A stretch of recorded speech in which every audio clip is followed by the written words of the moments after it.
इस कार्यक्रम के पुण्यार्जक हैं माता पिता श्रीमान रूपचंद जी जैन, श्रीमती कमला जैन, दिनेश जैन, रेखा जैन, दिवेश जैन, दिशा जैन, गंगवाल परिवार, प्रवासी मुंबई, निवासी ब्यावर।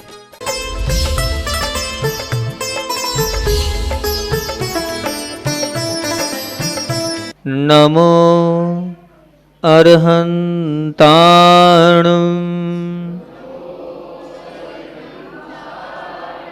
नमो सिद्धाणं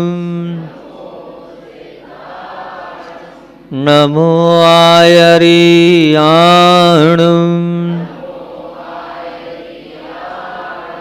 नमो उवज्जायाणं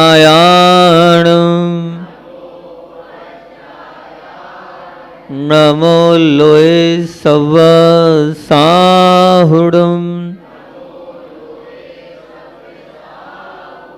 नमो अरिहन्ताणं नमो सिद्धाणं नमो आयर्याणं नमो उवज्जायाणं नमो लोये सव्वसाहुडं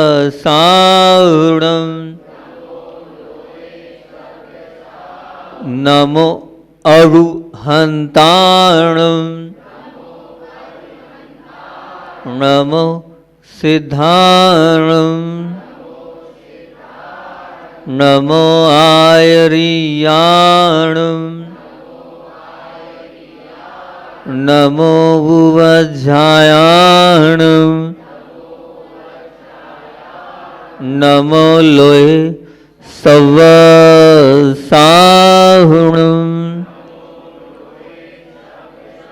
बोलिए देवादिदेव 1008 मूल नायक श्री पांचनाथ भगवान की, परम उपकारी आचार्य भगवंत विद्यासागर जी महामुनि राज की, परम उपकारी आचार्य भगवंत शिक्षा प्रदाता समय सागर जी महामुनि राज की।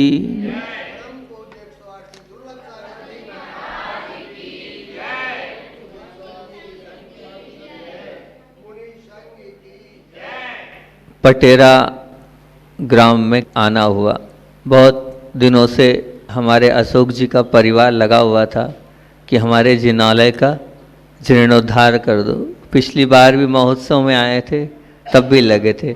और जब भक्त की भावना, आस्था, श्रद्धा और गुरु के प्रति समर्पण होता है तो निश्चित तौर से उनकी भावना तो पूरी होती ही है। और पटेरा में आए हैं तो हम बताएं, जब कहीं जाते हैं तो उस नगर की व्याख्या करते हैं, उस नगर की व्याख्या करते जहाँ भी जाते हैं। तो पटेरा में आए हैं तो पटेरा की क्या व्याख्या निकाली, अभी नया ताज़ा तैयार किया है कि पटेरा का प बोल रहा है परम पवित्र बनने को मिला है गुरु सानिध्य। पटेरा का प बोल रहा है परम पवित्र बनने को मिला है गुरु सानिध्य। और टे बोल रहा है, क्या बोल रहा है, अभी वो सब जितने लोग हैं वो सबके पास वही टे बढ़ा हुआ है, टेंशन को दूर करने को मिला है गुरु सानिध्य। आ जाना, जो जो टेंशन है सब बता देना। अगर श्रद्धा और आस्था होगी तो सब टेंशन आपके दूर हो जाएंगे गुरु सन्निधि में। और रा क्या बोल रहा है, रा बोल रहा है कि राम अथवा आत्मा राम से पहचान करने को मिला है गुरु सानिध्य। वो बैठी आत्मा, सबसे तो पहचान हो रही है, सबसे तो मित्रता हो रही है, सबसे तो दोस्ती निभा रहे हो, पर क्या उस आत्मा से कितनी दोस्ती है, उससे कितनी पहचान है? अभी उससे पहचान नहीं हो पा रही है। प्रयास करूंगा कि इस अल्प सानिध्य में भी आपको आपकी आत्मा तक पहुंचाने का पूरा प्रयास करूंगा, देने का प्रयास करूंगा। आप लेंगे तब तो मैं दे पाऊंगा, भावना होनी चाहिए। क्योंकि ध्यान रखना, कर्म को दहाना बहुत बड़ी बात होती है। तो कर्म को दहाने की, जलाने की भट्टी है गुरु की सन्निधि, और गुरु की निकटता, गुरु की समीपता, गुरु की प्रियता, गुरु की करीबता और गुरु की पूज्यता। जितना आप गुरु के निकट जाओगे, जितना आप गुरु के पास जाओगे, ये मान के चलना आप अपने कर्मों का दहन करते चलोगे। वो खुश नसीब होते हैं जिनके जीवन में गुरु की मर्दानी छाँव का वह फुल पुष्पित पल्लवित छाँव उनके जीवन में होती है कि नहीं है? आपके गुरु के जीवन में गुरु है नहीं है? बताओ तो, है या नहीं है? गुरु से जुड़ पाना और गुरु के हो जाना और अपने जीवन को गुरु के लिए सौंप देने वाले विरली ही आत्मा होती है। हर कोई नहीं हो पाता जो गुरु के लिए समर्पित हो जाए। गुरु का स्थान हमारे जीवन में कितना है, ये बहुत बड़ा और एक बहुत महत्वपूर्ण प्रश्न है कि आपके जीवन में गुरु का कितना स्थान है, कहाँ तक आप गुरु को मानते हैं, कहाँ तक आप गुरु की मानते तो हैं लेकिन स्वीकारते हैं कि नहीं, और स्वीकारते तो हैं, करते हैं कि नहीं, एक बहुत बड़ा प्रश्न है। मिला है जीवन, लगा दो इस जीवन को गुरु की सेवा में, प्रभु की सेवा में, गुरु की वैयावृत्ति में और गुरु की इच्छाओं को पूरा करने में। आपकी इच्छाएं तो आप पूरी कर रहे हो, लेकिन गुरु की इच्छा पूरी करते हो? अब आप लोग हमारी इच्छा पूरी करना चाहते हो? बोलो ना हाँ या ना। हाँ, चाहते हो? पक्का चाहते हो? तो अब चाहते हो तो देखो, हमने कल पूछा कितने युवा वर्ग हैं यहाँ पर, तो बोले 25-30 युवा वर्ग की टीम है। और कितने आए? 4-5। हमारी इच्छा इसमें संतुष्ट नहीं हो रही। अगर आप चाहते हो ज़्यादा सानिध्य तो पूरे युवा वर्ग कल चाहिए, पूरे युवा वर्ग कल हमें चाहिए। और साथ साथ में युवा चाहिए। दोपहर में महिला मंडल का कहना था कि तत्वांश सूतनी भक्तामर, ठीक है हम भक्तामर करा देंगे। अब 5 दिन में भैया जी का कहना है 5 दिन में पूरा करना है, तो पूरा करना है 5 दिन में, तो ऐसा कर लेंगे। आपको शुद्ध उच्चारण, हमारा उच्चारण करने का तरीका ही कुछ अलग है। शुद्ध उच्चारण आपको कराएंगे और शुद्ध उच्चारण के साथ सिर्फ उसका अर्थ, क्योंकि वो इतना गहन विषय है कि अगर मैं एक पद को लेके बैठूं तो 1 घंटा बोलूंगा। इतना विषय भक्तामर के अंदर है। अपने भक्तामर का निवेदन किया, मैंने कहा नहीं वो नहीं कर पाऊंगा, बहुत लंबा विषय है। लेकिन फिर हमारे अशोक जी ने पीछे से फिर कहते महाराज जी भक्तामर ही हो जाए तो। फिर एक और महिला थी, उन्हें बोल दिया महाराज जी हमें भक्तामर रोज पढ़ते हैं। ठीक, बहुत अच्छा, आप रोज पढ़ रहे हैं, लेकिन वो जो भक्तामर आप रोज पढ़ रहे हैं, अगर शुद्ध उच्चारण हो गया और शुद्ध उच्चारण के साथ वो क्या लिखा है उसका भाव अगर आपके अंदर आ गया, तो वो भक्ति कार्यकारी होगी। आना तो चाहिए। पढ़ तो लिया हमने, लेकिन क्या पढ़ा, वो ऊपर से चला गया तो क्या मतलब। तो हम एक काम करेंगे, सिर्फ उसके अर्थ को लेंगे। 5 या 3 दिन का तो अभी कमिटमेंट पक्का है, तो 3 दिन रहे तो 30 और आगे रहे तो पूरे 48 है। एक दिन में अब 1 से 1.5 घंटे के बीच में हम समय लेंगे, 10-10 कराते चलेंगे। अर्थ उनका सामान्य से और शुद्ध उच्चारण, ताकि ये इच्छा है तो सभी लोगों को उसमें आना है। और शाम के समय, जो शाम का समय है वो आपको बता दिया जाएगा कि उस समय आचार्य भक्ति होगी और साथ में ध्यान होगा। और ध्यान में सब युवा वर्ग को आना है। ध्यान मैंने 6 बजे भक्ति स्टार्ट होगी, 6:15 बजे तक भक्ति, फिर भक्तामर का पाठ, फिर ध्यान। और ध्यान के बाद युवा वर्ग की जो जितने युवा वर्ग हैं, युवा वर्ग में सब आप दादाजी आप अपने आप को युवा मानना, क्या अध्यक्ष जी, अशोक जी ऐसा मत बोलना कि युवा मतलब यही बोला, आप भी युवा ही हो, ठीक है ना। तो पूरे पुरुष वर्ग को रात में आना है। वो कर्म कैसे करे, जो हमारा एक बहुत प्रिय ग्रंथ है, जिसे हम बहुत मनोभाव के साथ पढ़ते हैं और पढ़ाते हैं। उस ग्रंथ को उसके माध्यम से थोड़ा बहुत पहले 10-15 मिनट हम बोल लेंगे, फिर हम नहीं बोल पाएंगे। फिर आप लोगों के माध्यम से कैसे हमें अपना जीवन जीना है उस विषय को लेकर कर्म कैसे करें ग्रंथ को अपन प्रारंभ करेंगे। आप लोगों की भावना है कि सानिध्य मिला है तो कितना उस सानिध्य को आप लाभ ले पाते हैं, देखते हैं। क्योंकि जिसके मस्तक पर गुरु का वरधस होता है उसके जीवन में ये ध्यान रखना कि कर्मों का और पाप कर्मों का वरवस्त होता ही नहीं है, अपने आप चले जाता है। क्योंकि गुरु जीवन की नैया के खिवैया होते हैं। उनका जीवन पाप की अंधेरी रात में कभी काला नहीं होता है, जिनके जीवन में गुरु का वरधस तो होता है। जब जब भी आप गुरु के चरणों में बैठोगे तो ध्यान रखना कर्मों की वसीयत को कम करते चले जाओगे। क्योंकि पुण्य की वसीयत पर अपना मालिकाना हक लिखना चाहते हो तो उसके लिए गुरु के चरणों में बैठना होगा, तभी आपके पास पुण्य की वो वसीयत आएगी, नहीं तो नहीं आती, नहीं आएगी। गुरु का हमारे जीवन पर अधिकार हो तो समझना हमारे जीवन का वो अंधकार हमारे जीवन में अधिकार होना चाहिए। किसका? किसका अधिकार? गुरु का। शिष्य का तो नहीं, गुरु का आपके जीवन पर अधिकार होना चाहिए।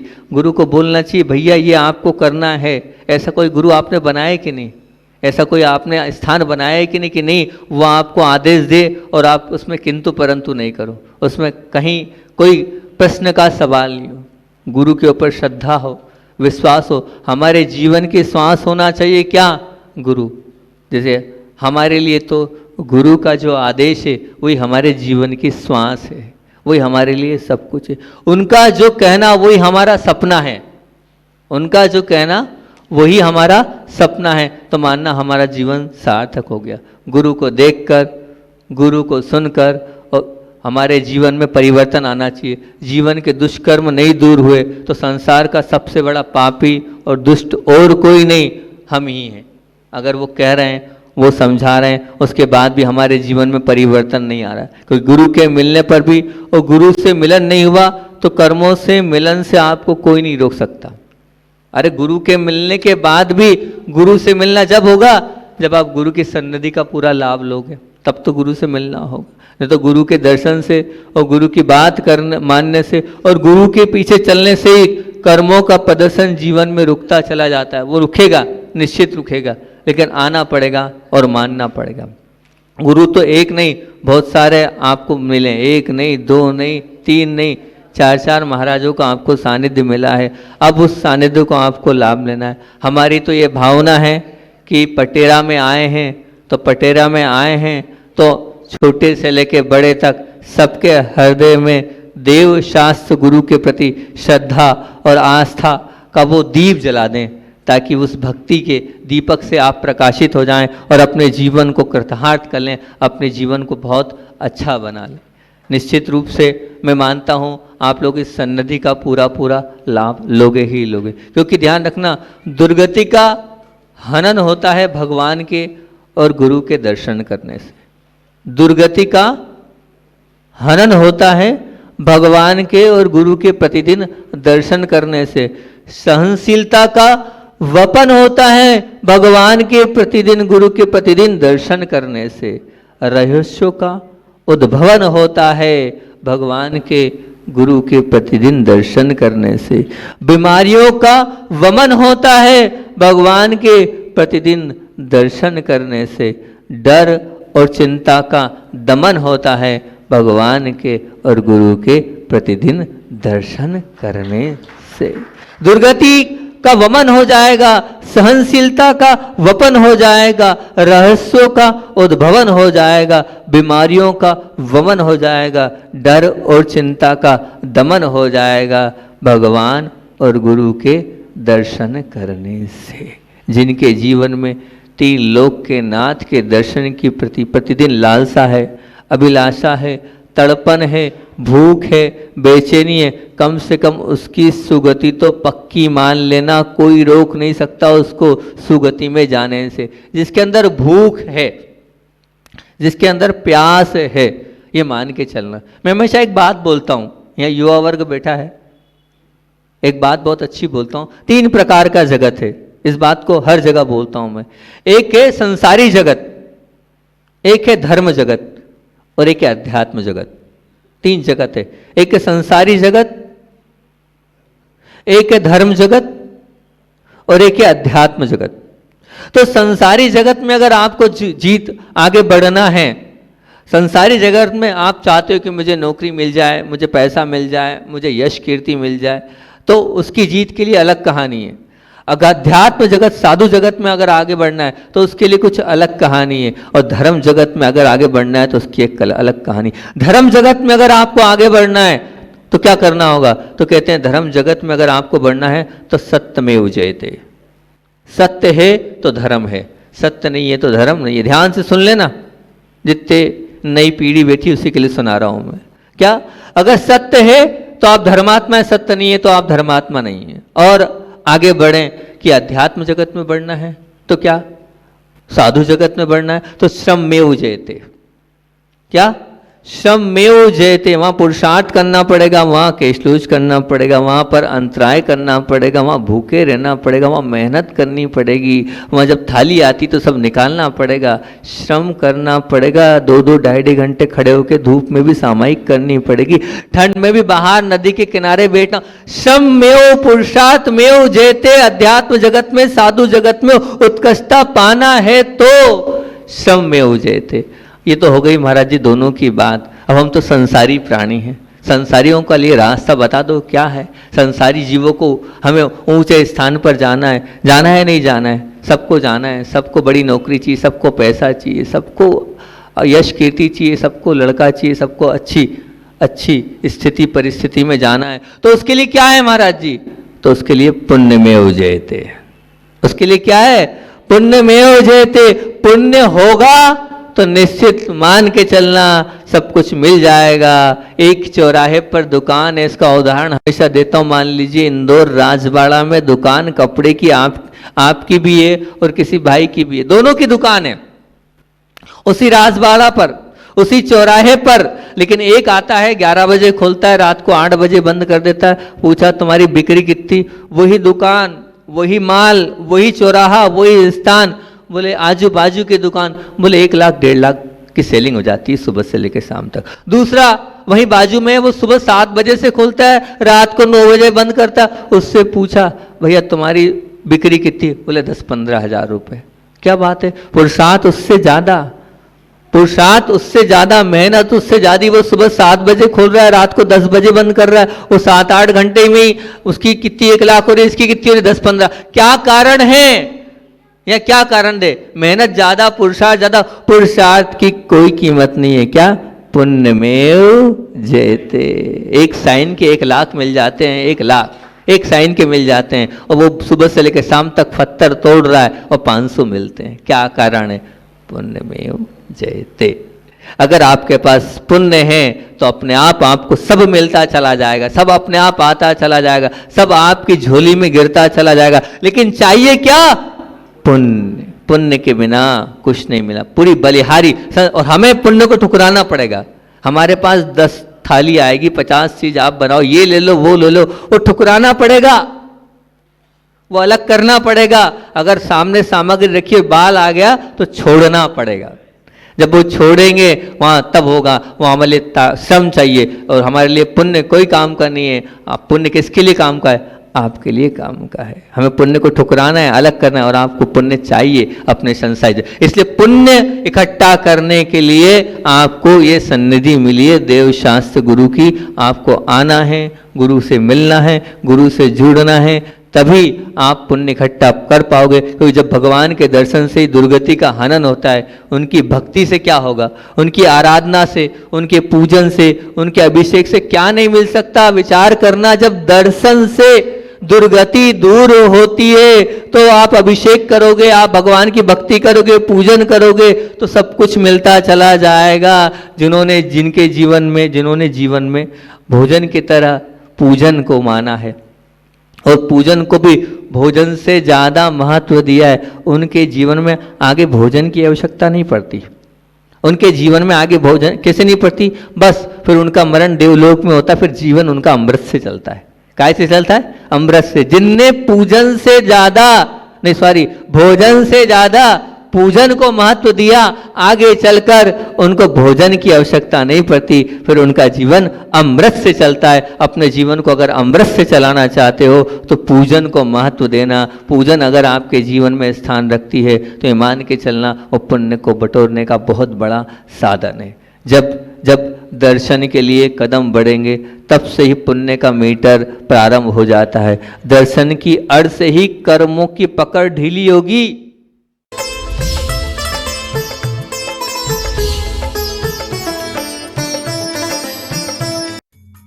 इस कार्यक्रम के पुण्यार्जक थे माता पिता श्रीमान रूपचंद जी जैन, श्रीमती कमला जैन, दिनेश जैन, रेखा जैन, दिवेश जैन, दिशा जैन, गंगवाल परिवार, प्रवासी मुंबई, निवासी ब्यावर।